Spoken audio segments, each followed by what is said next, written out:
जस जस सुरसा बदनु बढ़ावा, तास रूप कवि रूप दिखावा। जय श्री राम। आज हम बात करेंगे रामचरितमानस के एक प्रसंग की। आप सबको पता है, हनुमान जी जब माता सीता के लिए भगवान श्री राम की आज्ञा पे लंका की तरफ जाते हैं तो रास्ते में सुरसा नाम की राक्षसी उन्हें मिलती है। कैसे वो इतनी बलशाली होने के बाद भी हनुमान जी अपना रूप बढ़ाते हैं, जो जितना वो बड़ी होती जाती है भगवान उससे बड़ा होते जाते हैं, अंत में अपना लघु रूप लेके बाहर आ जाते हैं। मतलब मैं आज का प्रसंग ये इसलिए, मैं कोई आज प्रवचन देने वाला नहीं हूँ, मैं ये प्रसंग इसलिए याद दिला रहा हूँ कि रामायण हनुमान जी का ये जो वाक्य है, ये जो पूरी कथा नीति है, एक प्योर नीति के तहत है। एक्चुअल राजनीति में भी परफेक्ट होती है। प्रसंग इसलिए कह रहा हूँ मैं, जैसे हनुमान जी ने अपना रूप बड़ा किया था, सामने वाला जितनी शक्ति में था उससे ज्यादा शक्ति हनुमान जी ने दिखाई। वो चाहते तो उसका बल कम कर सकते थे। मैं आज की राजनीति से रिलेट करता हूँ इस चीज को। कैसे मोदी जी विपक्ष की शक्ति खत्म करने के बजाय अपनी शक्ति इतनी ज्यादा बढ़ा रहे हैं कि ना चाहते हुए विपक्ष को हार माननी पड़ रही है। यह प्रसंग मैंने इसलिए याद किया है रामचरितमानस का, गोस्वामी तुलसीदास जी के द्वारा जो उन्होंने ये वाक्य लिखा है, प्रसंग लिखा है। ये वाक्य इसलिए, प्रसंग इसलिए याद कर रहा हूं कि कैसे हनुमान जी ने सुरसा नामक राक्षसी का बल खत्म ना करके अपनी शक्ति बढ़ाई उन्होंने, और अंत में सुरसा को हार माननी पड़ी। वही चीज आज की राजनीति में नरेंद्र मोदी जी इसी प्रसंग पे चल रहे हैं। वो विपक्ष की शक्ति डायरेक्ट खत्म ना करके वो अपना रूप, अपनी शक्ति इतनी ज्यादा विशाल विराट कर रहे हैं कि विपक्ष को ना चाहते हुए भी हाथ जोड़ना पड़ रहा है, नतमस्तक होना पड़ रहा है, हार माननी पड़ रही है। चुनावों में देखा है हम सब ने कि कैसे विपक्ष मतलब सिमटता जा रहा है, कैसे खत्म होता जा रहा है। अभी फर्स्ट चरण का चुनाव हुआ है 19 तारीख को, जिसमें वोटिंग कम हुई है। विपक्ष की तरफ से ये भ्रांतियां ये फैलाई गई है कि वोटिंग कम हुई है उसका नुकसान बीजेपी को होगा। नहीं, वोटिंग कम हुई है उसका कारण भी नरेंद्र मोदी है, कहीं वोटिंग ज्यादा होती है उसका कारण भी नरेंद्र मोदी है। मैंने अपने पिछले वीडियो में ये स्पष्ट तौर पे बताया है, उस पर ज्यादा चर्चा नहीं करेंगे हम। इन दोनों में ही नरेंद्र मोदी ही फैक्टर है। जहां कम हुई है वहां कारण ये है कि लोगों ने सोच लिया है कि मोदी जी तो आ रहे हैं, ठीक है, हमारे वोट से कोई फर्क नहीं पड़ता है। जहां ज्यादा हुई है वहां चाहते हैं कि हम बदलाव की स्थिति में आए, हम कुछ, हमारे वोट से फर्क पड़ेगा तो हम वोट देंगे। दोनों में ही फैक्टर मोदी जी हैं। कांग्रेस के और विपक्ष के लोग घरों से बाहर नहीं निकले, इसलिए नहीं निकले कि उन्हें पता है कि हमारे वोट से कोई फर्क नहीं पड़ना आना नरेंद्र मोदी की सरकार को है। विपक्ष वाले कह रहे हैं कि बीजेपी के लोग बाहर नहीं निकले। एक्चुअल में विपक्ष के लोग बाहर नहीं निकले, जो बीजेपी के अलावा किसी और पार्टी को समर्थन करते हैं, मतलब एनडीए के अलावा किसी और पार्टी को समर्थन करते हैं, वो लोग बाहर नहीं निकले। वो सोच रहे हैं क्या निकलेंगे हम, विपक्ष तो वैसे भी पार्टी कांग्रेस हो या कोई भी हार ही चुकी है, सरकार मोदी जी की बननी है, थर्ड टाइम मोदी जी बनने हैं। मोदी जी के कारण राजनीति में इतना बदलाव हुआ है, उनके लेटेस्ट 2 उदाहरण बताता हूं। सबसे बड़ा तमिलनाडु में टीएमके ने, उनके सांसदों को जनता के बीच में जवाब देना पड़ रहा है कि सनातन का इतना बड़ा अपमान क्यों किया। कभी उन्होंने सोचा नहीं था कि हमें इस मुद्दे पे लोगों को जवाब देना पड़ेगा। आज वो जवाब दे रहे हैं। ये रणनीति, कूटनीति मोदी जी की ही है, जो सनातन धर्म को हर हिंदू से जोड़ दिया है। मतलब जोड़ने का मतलब, मेरा अभिप्राय है कि उनको उसकी अहमियत दिखाई है, जनता को सनातन की ताकत दिखाई है। दूसरा उदाहरण मैं देता हूं पश्चिम बंगाल का। पश्चिम बंगाल में टीएमसी ममता बनर्जी ने आज तक रामनवमी की छुट्टी नहीं किया, जितना मुझे पता है। पहली बार का ये मौका है जब टीएमसी रामनवमी की छुट्टी तो की ही है, और टीएमसी के कार्यकर्ता रामनवमी की जुलूस यात्राएं निकाल रहे हैं। वरना तो ये वो हुआ करते थे जो यात्राओं को रोका करते थे, लड़ाइयां किया करते थे, और आज वो लोग यात्राएं निकाल रहे हैं।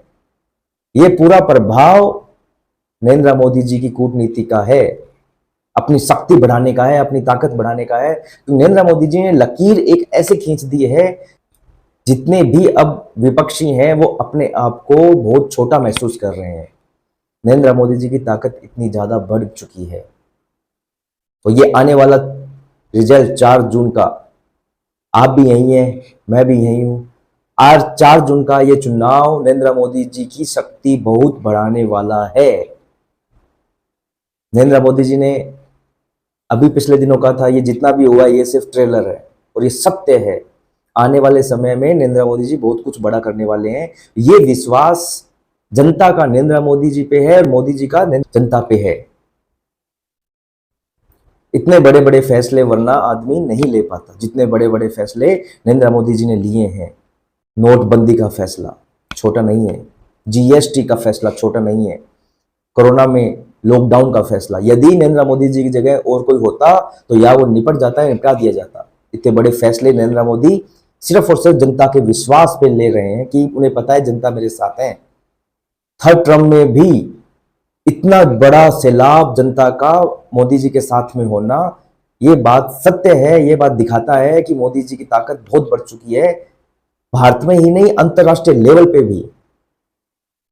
वरना पिछले 4 सालों से, वैसे कम काफी साल है पर 4 सालों से स्ट्रिक्ट तौर पे 4 सालों से बॉर्डर पे, चीन के बॉर्डर पे भारतीय सेनाओं की तैनाती बड़े लेवल पे है। चीन से पूरी दुनिया में कोई भी इस तरीके से आंख दिखाने की हिम्मत नहीं करता जिस तरीके से भारत कर रहा है। ये मोदी जी की ताकत है। फिलीपींस को अभी मोदी जी ने बरमौत मिसाइल दी है। अमेरिका समर्थन करता है फिलीपींस का, सिर्फ शब्दों में, बातों में। ये एक तरीके से चीन को आंख दिखाने जैसा है, जो सिर्फ और सिर्फ भारत कर सकता है। रूस का और यूक्रेन का युद्ध है तो दोनों की बात मोदी जी से होती है, दोनों की बात मोदी जी से। ये मोदी जी की ताकत दिखाता है। और आने वाले 4 जून का रिजल्ट तो मोदी जी को बहुत बड़ा बनाने वाला है। विपक्ष को यह डर नहीं है, विपक्ष को यह डर नहीं है कि मोदी जी तीसरे टर्म में आ रहे हैं। वो 100% आ रहे हैं, विपक्ष को पता है। विपक्ष चाहता है कि कैसे न कैसे उन्हें थोड़ी कम सीटें मिले, उनकी ताकत मोदी जी की थोड़ी कम हो, क्योंकि जितनी ज्यादा सीटें, जितना ज्यादा बहुमत के पार, उतना कद मोदी जी का बढ़ा, उतना वो फैसला लेने में बेधड़क लेंगे उतने फैसले। डर ये है विपक्ष को, तो वो चाहते हैं कि कहीं ना कहीं हम मोदी जी को कम सीटों पर रोक लें। इसीलिए ये फर्स्ट फेज में जो कम वोटिंग हुई है, इसका एक अलग तरीके से बुनाने की कोशिश की जा रही है कि ये बीजेपी के लोग बाहर नहीं निकले, जो बीजेपी के समर्थक थे वो लोग बाहर नहीं निकले। एक्चुअल में ये वो लोग बाहर नहीं निकले जिन्हें पता है हमारे वोट से कोई फर्क नहीं पड़ना, क्योंकि वो विपक्ष के समर्थक थे। वो लोग बाहर नहीं निकले क्योंकि उन्हें पता है हमारे वोट से अब कोई फर्क नहीं पड़ना, सरकार मोदी जी की बन रही है। इस चरण में, फर्स्ट चरण में, पिछली बार मैंने अभी लास्ट वीडियो में मैंने कहा था, फिर कह रहा हूं, इस चरण में जितनी पिछली बार सीटें जीती थी उससे 10 सीटें ज्यादा जीतेगी। और ये 10 ही सीटें हैं ज्यादा, जो बीजेपी को 370 प्लस और एनडीए को 404 प्लस, मतलब अब की बार 400 पार पहुंचाएगी। ये मोदी जी की कूटनीति है, राजनीति है, रणनीति है, जो विपक्ष को ऐसे मुद्दों पर धकेल दिया है, ऐसे मुद्दों पर ला दिया है जिनका कोई भी सिर पैर नहीं है, आधार नहीं है। टीएमसी जैसी पार्टी रामनवमी की छुट्टी कर रही है जो आज तक नहीं हुआ था। वो वहां यात्राएं निकाल रही है रामनवमी की, जो आज तक नहीं हुआ था। जिन्होंने सनातन का अपमान किया उन्हें जनता के बीच में जाकर जवाब देना पड़ रहा है कि क्यों हुआ ऐसा, सनातन का अपमान क्यों हुआ। उन्होंने कभी सोचा नहीं था कि हमें जवाब देना पड़ेगा, हम ये जवाब देंगे। तेलंगाना में बीजेपी पहले नंबर की पार्टी बनने जा रही है। तेलंगाना में अन्नामलाई शानदार, भारत का फ्यूचर है अन्नामलाई। ये जितनी भी चीजें चल रही है चुनावों में, वो उनका सारा जो भी गणित है वो नरेंद्र मोदी की राजनीति और कूटनीति के तहत है। इसलिए मैंने वो चौपाई आपको स्टार्टिंग में बताई थी। उसी के तर्ज पे हनुमान जी ने जैसा किया था, अपनी शक्ति बढ़ाई थी, राक्षसों को नीचा कर दिया था, उन्हें मतलब हार मानने पे मजबूर कर दिया था, वही पक्ष में वही तरीके से नरेंद्र मोदी जी कर रहे हैं। अपनी शक्ति इतनी ज्यादा बढ़ा रहे हैं और बढ़ा चुके हैं, और आने वाले 4 जून को और ज्यादा बढ़ने वाली है कि राक्षस बोलना सही नहीं है, राक्षस बोलना सही नहीं है, विपक्ष बोलते हैं। विपक्ष की शक्तियां एकदम खत्म होने वाली है, उन्हें हार मानने पर मजबूर कर चुके हैं। इसका मजबूर का सबसे बड़ा उदाहरण यह है कि कांग्रेस के बड़े बड़े दिग्गज नेता चुनाव लड़ने के लिए राजी नहीं है। राहुल गांधी ने अभी तक अमेठी में हाँ नहीं की है कि मैं चुनाव लड़ूंगा। सोनिया गांधी ने बीमारी का बहाना बनाकर या जैसा भी रायबरेली से दूरी बना ली है। कार्यकर्ता कैसे मोटिवेट होंगे आपके जब आप ही अपनी नीतियों से दूर हो रहे हो। सोनिया गांधी का रायबरेली में ना लड़ना चुनाव के समय में क्या दिखाता है? स्पष्ट हार, हारा हुआ विपक्ष, हारी हुई पार्टी, छिन भिन्न होता हुआ इनका कुनबा, ये दिखाता है।